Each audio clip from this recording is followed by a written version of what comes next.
தமிழக முதலமைச்சர் இன்று ஒரு இந்தியாவிலே ஒரு புரட்சி உருவாக்கி 2 ஆண்டு காலத்தில் மாபெரும் வெற்றியை உருவாக்கிய வரலாற்றுக்கு சொந்தக்காரராக இருக்கிற நம்முடைய தமிழக வெற்றிக் கழகத்துடைய தலைவர் தமிழக முதலமைச்சர் அவர்களுக்கு என்னுடைய வாழ்த்துக்களையும் நன்றி நான் முதலில் தெரிவித்துக் கொள்கிறேன். இன்று என்னோடு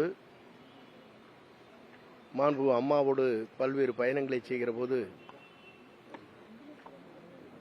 அவர்களுக்கு தனியார் நிறுவனத்தின் மூலமாக விமானம் ஹெலிகாப்டர் போன்றவர்களை வழங்கிய நண்பர்களுடைய நிகழ்ச்சியிலே கலந்து கொள்வதிலே நான் மகிழ்ச்சி அடைகிறேன். குளோபல் ஸ்கூல் ஏவியேஷன் என்ற முறையில் 30 விமான நிலையங்களை அவர்கள் தேர்வு செய்து இன்று தமிழ்நாட்டில் முதலாக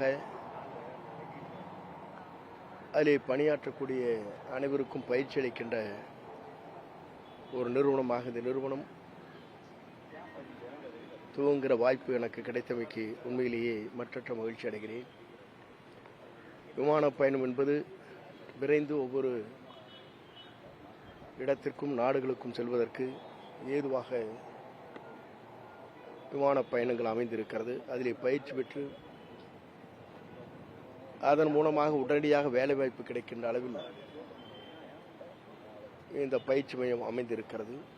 ஸ்கூல் குறிப்பாக இதிலே பயிற்சி பெறுகின்ற 6 மாதம் ஓராண்டு காலத்திற்குள் உடனடியாக வேலைவாய்ப்பு உத்தரவாதம் அவர்களுக்கு கிடைக்கிறது. இது ஒரு மகிழ்ச்சி இருக்கிற ஒரு நிலை.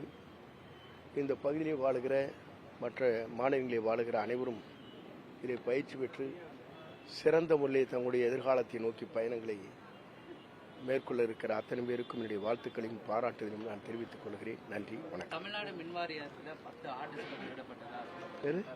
தமிழ்நாடு மின்வாரிய அலுவலகத்தில் 10 ஆர்டிஸ்ட்கள் திருடப்பட்டது. இதெல்லாம் அமைச்சர்கிட்ட கேட்க வேண்டிய கேள்வி. கடுமையான விமர்சனங்களை முன் வச்சுட்டு வராரு. தலைவர் எந்த ஒரு செய்தியாளர் சந்திக்கிறது இல்ல அது நான் தனியா பேசுறேன். அதனால இது ஃபெயிலியர் ஆயிடுது. அது போட்டு